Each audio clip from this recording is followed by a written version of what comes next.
freedom wasn't necessarily a locational thing. It wasn't necessarily like Canada. It wasn't terra firma. You didn't have to necessarily get to a particular geographic location. Freedom was, something within. It was the ability to chart one's own course and to enjoy the fruits of one's own labor. You're listening to the Good Dirt Podcast. This is a place where we dig into the nitty-gritty of sustainable living through food, fashion, and lifestyle. And we're your hosts, Mary and Emma Kingsley, the mother and daughter founder team of Lady Farmer. We're sowing seeds of slow living through our community platform, events, and online marketplace. We started this podcast as a means to share the wealth of information and quality conversations that we're having in our world as we dream up and deliver ways for each of us to live into the new paradigm, one that is regenerative, balanced, and whole. We want to put the microphone in front of the voices that need to be heard the most right now. The farmers, the dreamers, the designers, and the doers. So come cultivate a better world with us. We're so glad you're here. Now, let's dig in.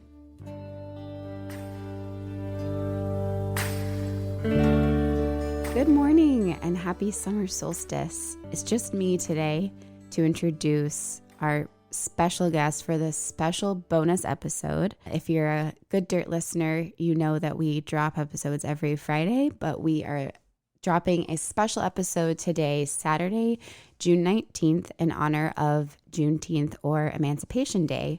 We had such an amazing conversation with our friend Tony back in February. That episode is called Preserving the History of the Underground Railroad with Tony Cohen. I recommend, if you haven't listened to it, definitely go back and give it a listen.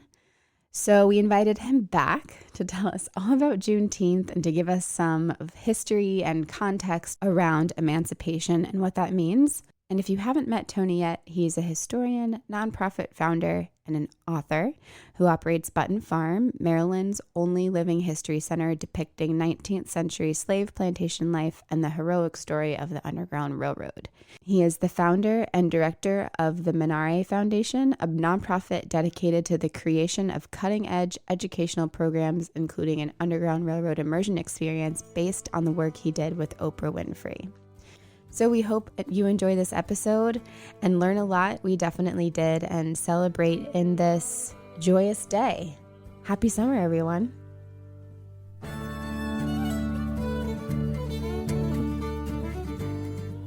Juneteenth is a celebration of emancipation of enslaved people in the United States. It is a nationwide holiday that got its origins in Texas, the past century and a half to, really capture the imagination of Americans. It's called Juneteenth because it marks the day, June 19th, 1865, where enslaved people in Galveston, Texas, were told that they had been freed.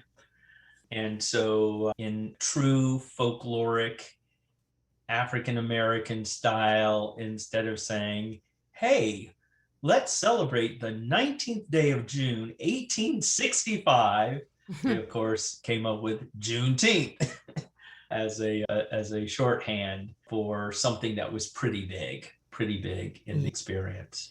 And just to clarify, for some people may not know, from my understanding from history class, slaves were emancipated much earlier than June 19th, 1865, correct? So why is that the date that we celebrate? Yes, and I have to say, I would still argue that the definitive book on emancipation has yet to be written. Cool.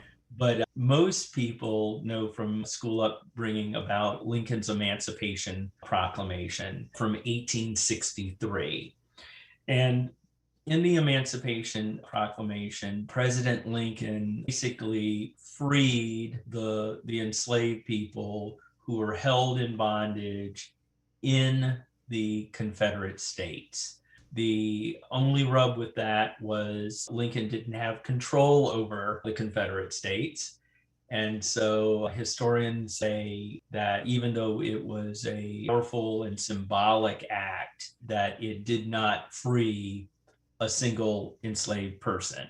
After the Emancipation Proclamation was issued, it did, however, have an immediate effect. Slaveholders throughout the South reviled it, criticized it, yelled and screamed and cursed it, sometimes within earshot of their enslaved people, who then spread the word.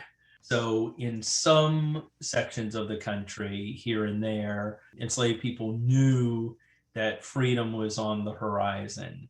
But in a practical way, they didn't know how to access that freedom because freedom hadn't arrived, in the form of Union troops on their doorstep or whatnot. There were a few pockets throughout the South where Union troops, Union soldiers were stationed.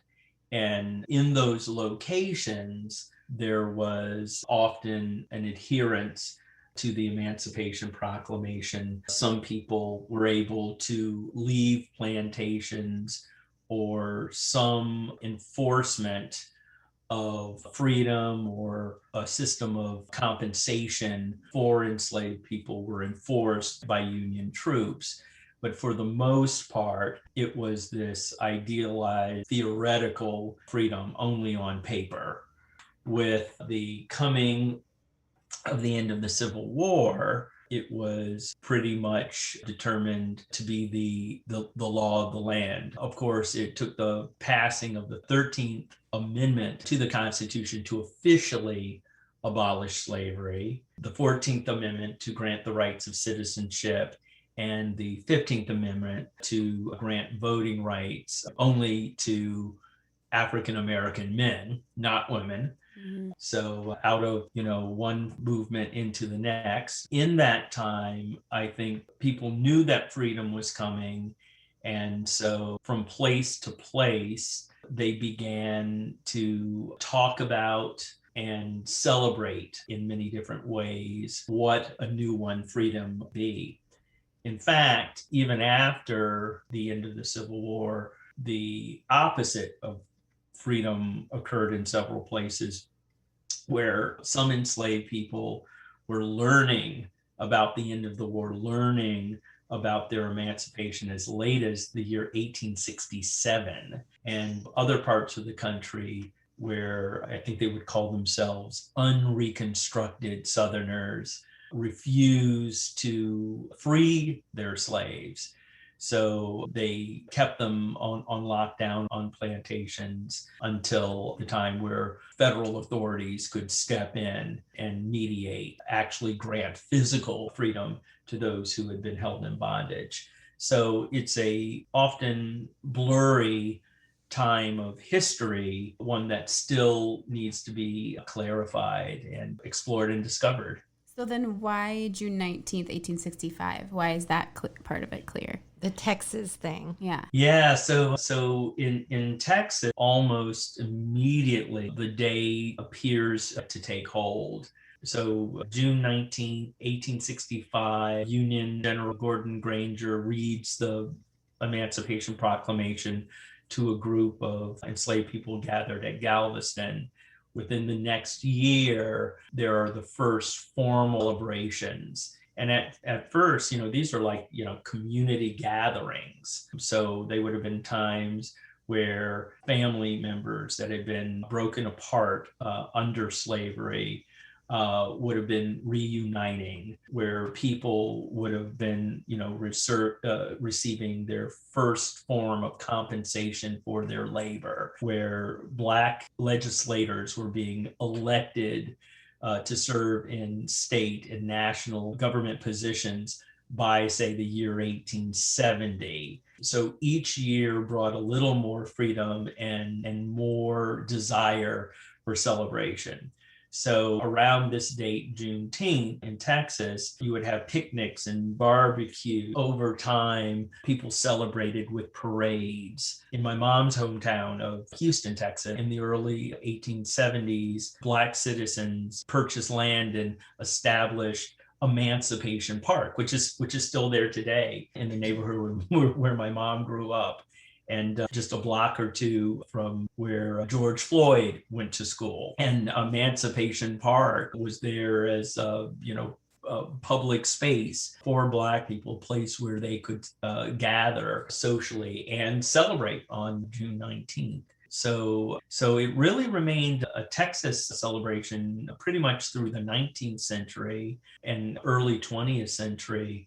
Later, over time, especially once we get to the civil rights and post-civil rights movement, and there is more of a Black power movement, Black identity movement of the 1960s, people start looking to Juneteenth as a symbolic day for recognition of emancipation generally. So you always reach that 100-year mark, that 100-year century anniversary of something, and then there's a resurgence in interest. And that's what it appears as that happened with Juneteenth.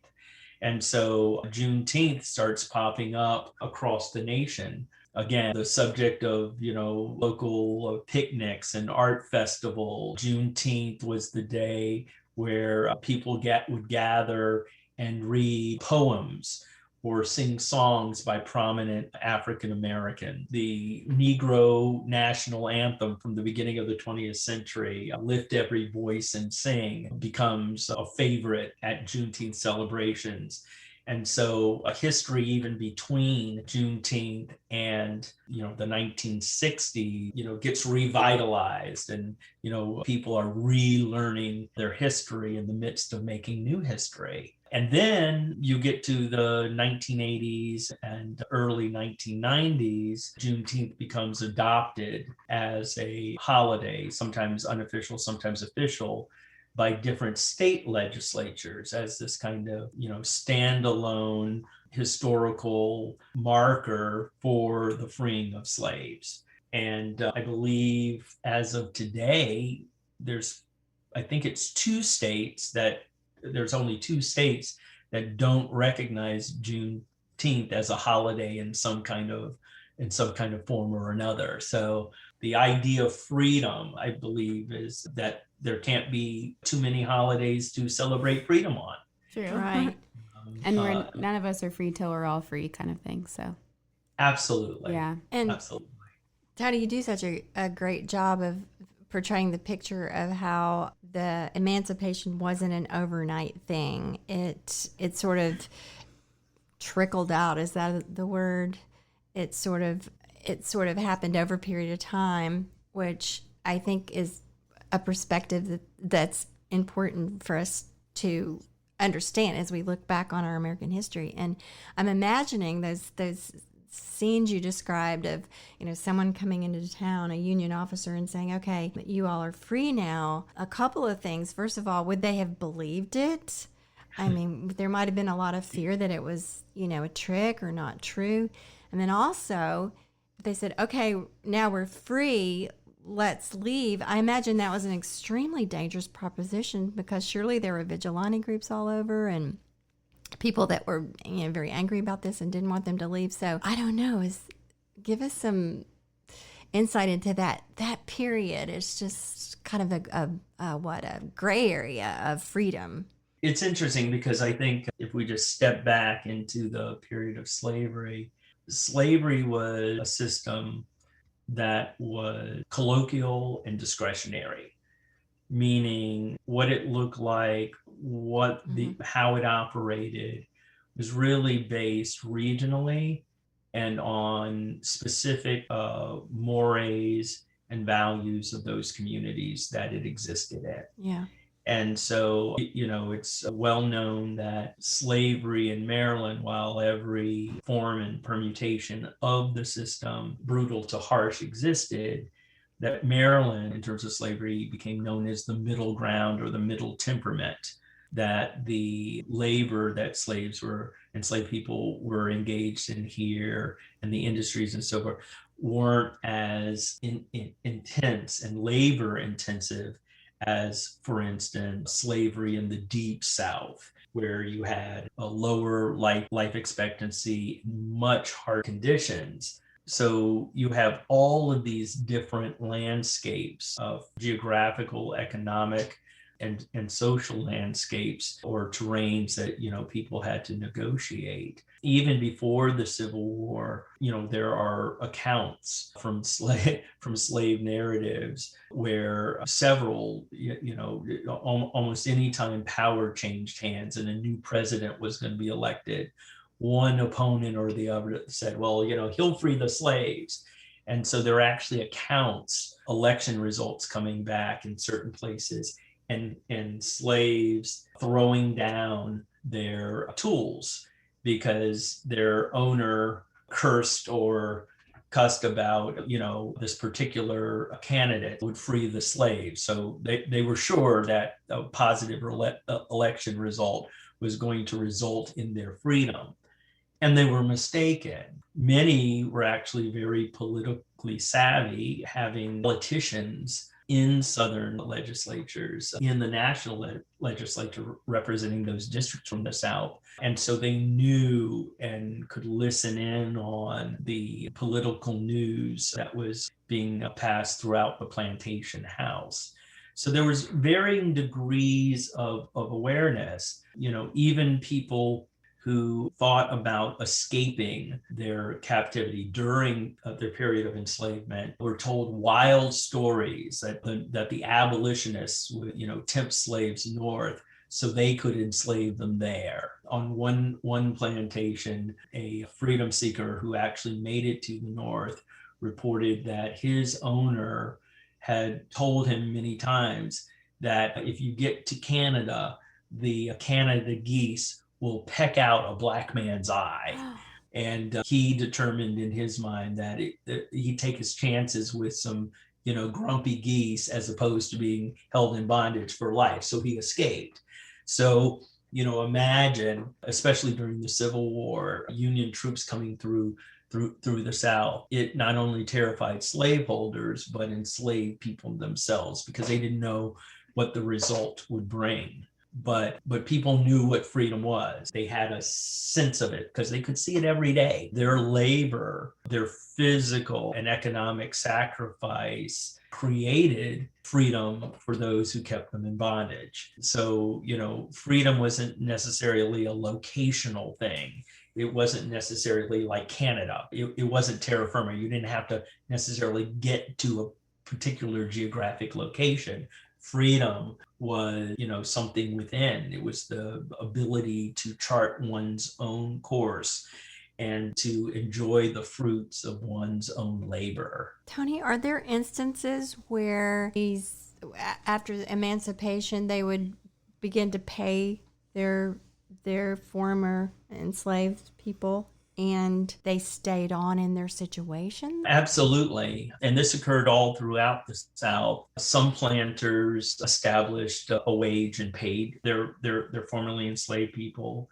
I know that here in Maryland, for instance, planters in Charles County, after Maryland abolished slavery, which I'll speak about in a moment, they quickly organized and established an agreed upon wage that would be paid to formerly enslaved people in Charles County. And that way, the formerly enslaved would not have bargaining power and could not demand from, one employer more than from another employer. Eventually, the tenant farming system was established throughout the South. And that was really a reach back to the slavery system, but with a, kind of newfangled twist. So planters would thank their formerly enslaved people for the years of service, but then offer to keep them on with wages. Mm-hmm. They would throw in the housing free of charge. You can live in that, live in the house, live in the same place where you have been and earn a wage. But under the tenant farming system, you would get your food sometimes and other supplies from the farm or plantation's general store. That could even include clothing and other types of goods and services. And at the end of the month or the end of the year, you would settle accounts. So your wages were paid after you had reimbursed the owner or the general store for expenses. And you want to take a guess? Yeah, That sounds like running a business. Yeah. Yes, expenses always outweighed earnings. But there was a solution to that. You were allowed to stay on for another year and do it all over again. Yeah. And it seemed like the best choice at the time. That's where the expression "the company store" comes from. And the meaning behind that. The meaning behind that is like the company store sort of owned you because of what Tony just described. Like you're always owing the company store, even though it's supposedly your money. So it's sort of a complicated thing. Yeah, absolutely. And even though I'm guessing the term as we know it, the company store, probably comes in later, the coal mining, in places where they're like mining towns and stuff like that. They were absolutely drawing from a template, the template that came out of slavery earlier, and who knows, probably in different forms before that in other places. So freedom itself had a cost. Yeah. I would say we, in many ways, are still working at winning our freedoms. Yeah. Oh, Tony, I'm so glad you said that, because I was just thinking, we talk about slavery and enslaved people, and that, it ended during this period of history. But as you're pointing out, it just evolves. It's called different things. It takes different iterations. It has different nuances, but still to this day, and especially in our highly industrialized system, certainly the clothing industry, the food industry, there are people that are living under such restrictions and economic limitations. And I have a question for you. Why does it seem like we can't speak in terms of modern day slavery? That seems to be resisted. Is it because people feel like it minimizes that period in our history? I think whenever and possibly wherever we are at any given time during the globe, on the globe, any reference to, any attention to injustice can appear to feel like an indictment. It's the mirror that we lift to our own face, and we can see all of our faults and shortcomings. And I think that makes people uncomfortable, especially when people start considering what their hand is in systems of injustice. Mm-hmm. And so, taking that hard, introspective, critical look at ourselves, how we operate in the world, what our culpability might be, can be very difficult. And furthermore, if we disagree with the negative condition, if we're in our minds against slavery, but we buy our clothes from, foreign sweatshops, I think there is an internal pressure. Often we view it as an external pressure to change our behaviors. And when we look to change our behaviors, that often means giving up comfort or something that we might think of as our own freedoms. And then there's the conflict, which makes us no different than people of a century and a half ago, except that we have quasi better healthcare than them, better sewage and sanitation. Oh, well, maybe not. And we have more access to information, but not necessarily the ability or willingness to learn and act upon the lessons that greater knowledge provides us with. To critically absorb information. Yeah. You got it. Exactly. Here's something I've thought of recently. There's you'll hear a lot of commentary out there that the goods that are available at an affordable price are necessary for people of a certain economic level because that's all they can afford. So it's really hard to change the system because of accessibility. All right.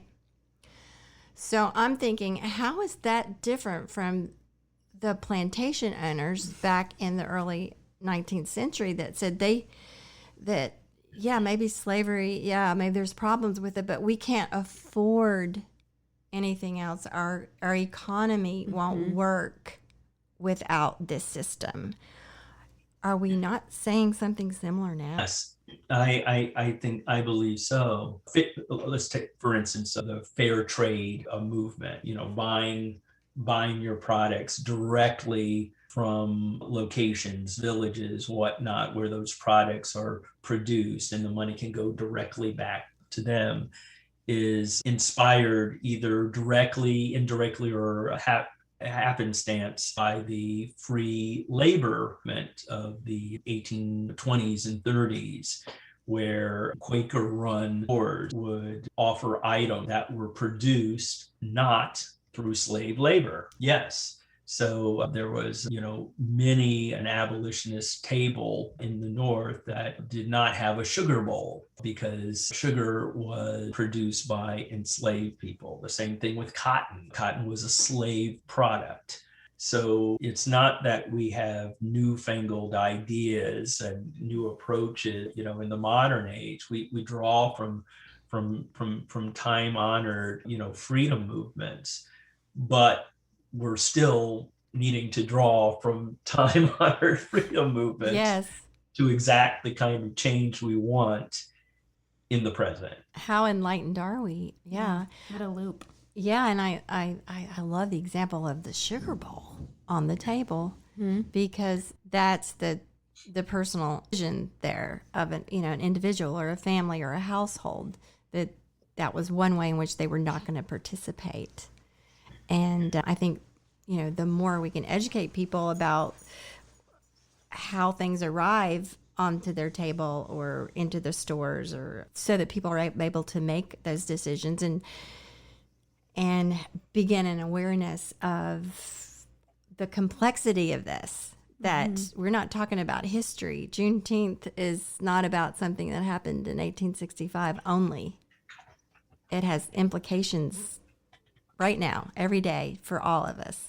I love hearing about these Quakers and everyone in Maryland, and you have such a wealth of knowledge about Maryland specifically. So can you talk to us a little bit more about local emancipation and what happened here and is going on here? Absolutely. Our area has a very interesting history. And again, we're still uncovering information almost every day. But Maryland is unique. During the Civil War, it was distinguished as a neutral state. It did not pick a side during the war. It was also, geographically situated. So the seat of our government in Washington, D.C. was, physically located in the South. The Southern legislature had withdrawn. So Congress during the Civil War mainly had Northern representation, but was surrounded by enemy territory. So Maryland remaining neutral allowed that essentially Northern government to continue.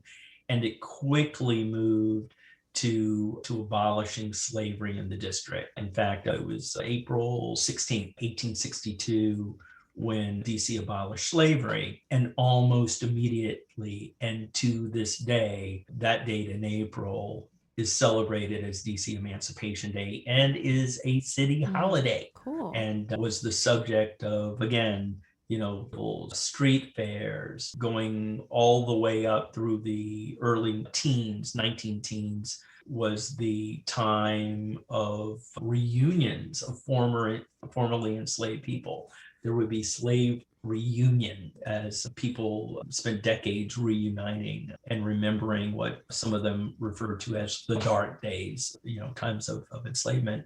But here in our county, for instance, we actually benefited strongly from DC emancipation. Under the federal act, you could free your enslaved people and be compensated, provided that Oh. you either were a resident of the district, that you had property holdings in the district, that your enslaved people, whether you were in Northern Virginia or suburban Maryland, were actually employed in the district, you could free them. So one amazing example of this locally was the Bell family of Rockville. If anyone's been to Montgomery County Historical Society, it's the location of the Bell Dawson House, which is owned by the city of Rockville, our 1815-ish federal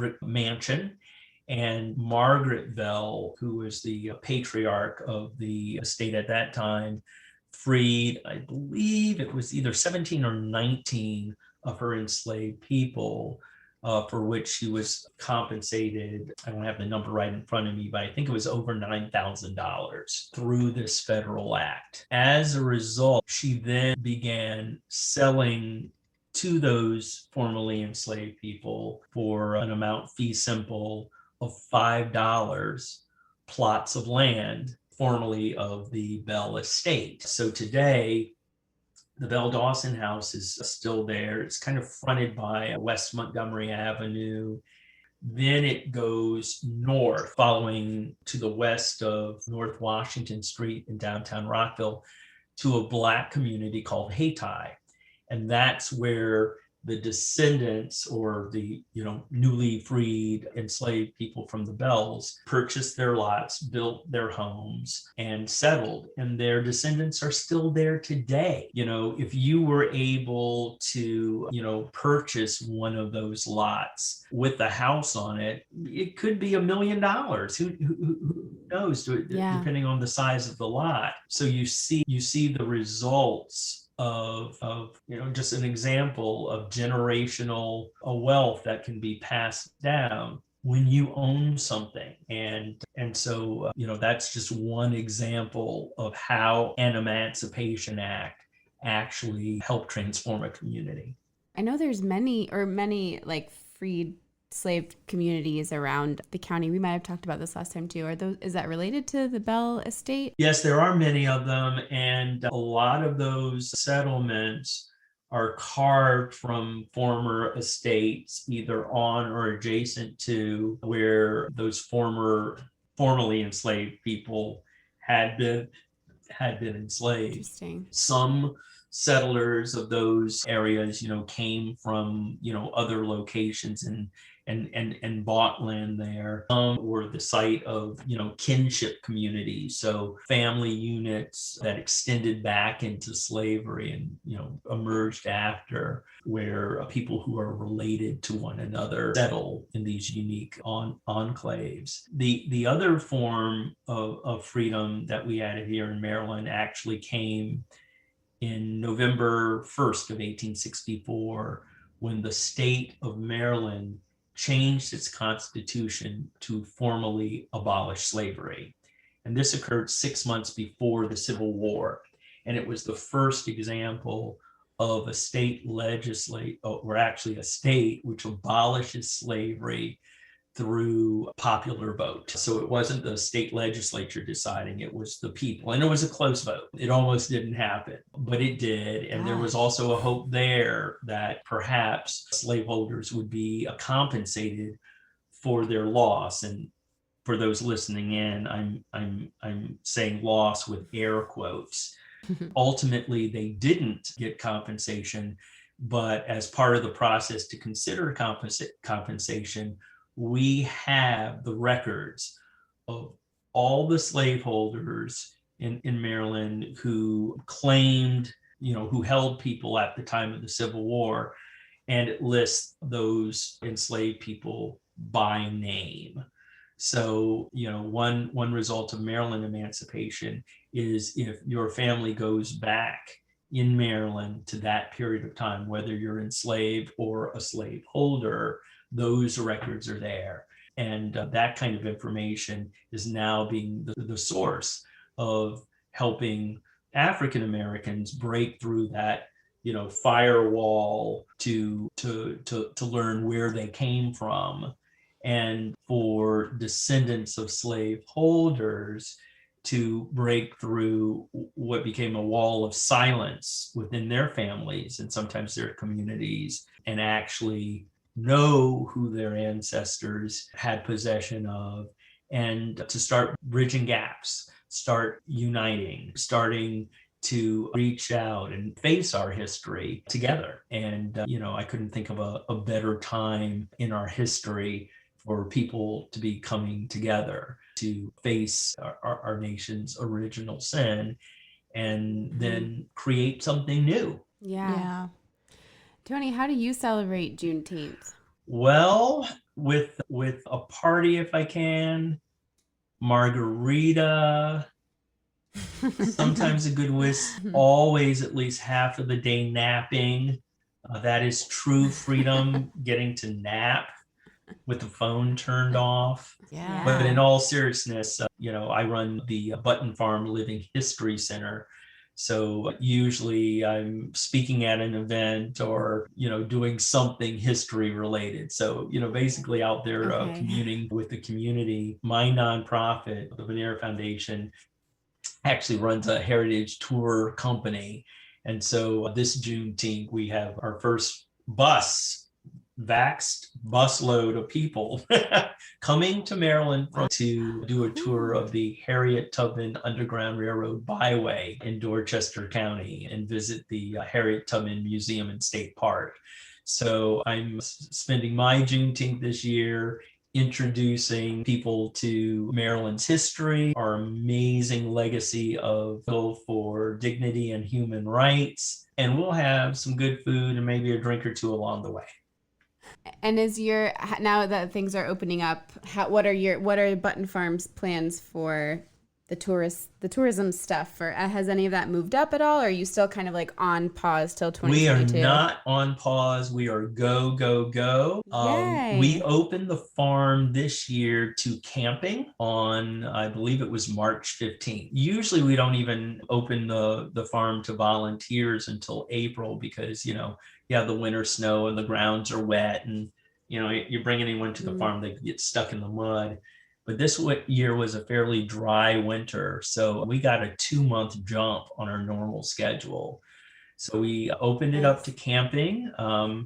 If anyone wants to camp at Button Farm, you can find us on hipcamp.com. And then we brought in volunteers beginning in April to help, start dewinterizing the farm and getting ready for visitors. May 1st, we opened up to the general public. We have a park, what we call a park and play pass, $10 a vehicle, come out to the farm.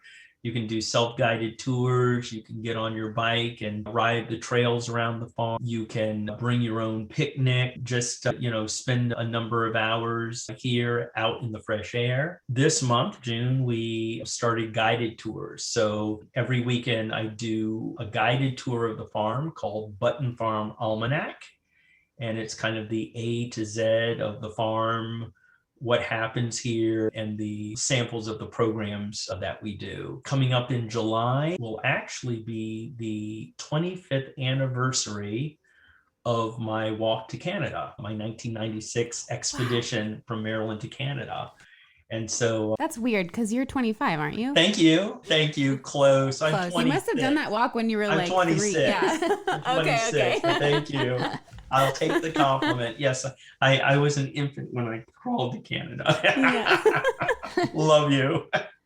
But yes, so I'll be doing a silver anniversary presentation. And then we're just going to have a summer of some interesting things. I think everything by Juneteenth, our full schedule will be on our website, so people can check that out. But it'll be different local art and artisans who will be here at the farm throughout the summer. We'll have a number of new tour experience. We'll have some old traditions. In September, we'll bring back our annual drinks on the veranda. Where you come out and taste some get the local spirit, as we say, and relax. And then everything from Underground Railroad night hikes to some events leading up to Emancipation Day at the end of October. So listeners can, check out our website, buttonfarm.org. There's a calendar there. Yeah, just celebrate the new freedom we all have Yeah, as we certainly. break the shackles Yes. of mask wearing and Isolation. yes. Yeah. Oh, boy, it's a really different scenario from when we talked to you last Yeah. time, whenever that was, back in January or whatever. And it just sounds like a whole new world. That's And you so guys exciting. sound so busy. Wow. I appreciate so much your historical perspective on all of this, your historical and your human perspective on the whole thing. And I've gained so much understanding today and so much insight into this. And I just really appreciate you coming on and just talking to us about I it. know, and I feel so lucky that we're neighbors. I know. Sorry, anyone who doesn't live here. And I know. Me too. And Come visit. and I'd like to just say one last thing in parting. I love this podcast. You did this. You were so gracious to invite me on last year, and recently we sent out a newsletter and we put in that previous podcast. And within a week, a bunch of people just showed up at the farm because they were inspired by it. Whoa. And we are both you two and Button Farm are in our county's ag reserve. And for people who haven't been to the ag reserve, it's just this beautiful swath of our county where the emphasis is on land conservation and digging in the dirt and planting on some of the mini farms. But there's something else that happens here. There's a sense of community, and it's not an exclusive community. Everything we do here is to welcome people in and create community for the Yes. larger community. So I just want to thank you for doing so much for the greater community, to create and expand community, to bring people together, and then provide places, whether it's virtual through a podcast or physical, where people can come, where they can open their minds, where they can get a moment to breathe and step back, where they can rejuvenate themselves, like at one of your great retreats, right? And then go back into the world fully juiced up, inspired, ready to take it on and to bring about change. All of that says freedom to me. And I think it's a great inspiration for this Juneteenth or any Juneteenth. Thank you. Just thank you for what you do. And thank you for being friends. And thank you for having me on. Thank you, Tony. Thank you so much. We're Let's over just here. wipe our eyes over here. Jesus. Yeah. Oh my gosh. Thank you, Tony. Okay. So should we Well. sign off? And then Yeah, I think that was a great ending. Oh, that was wonderful. Thank you so much. We'll include that every week. Yeah.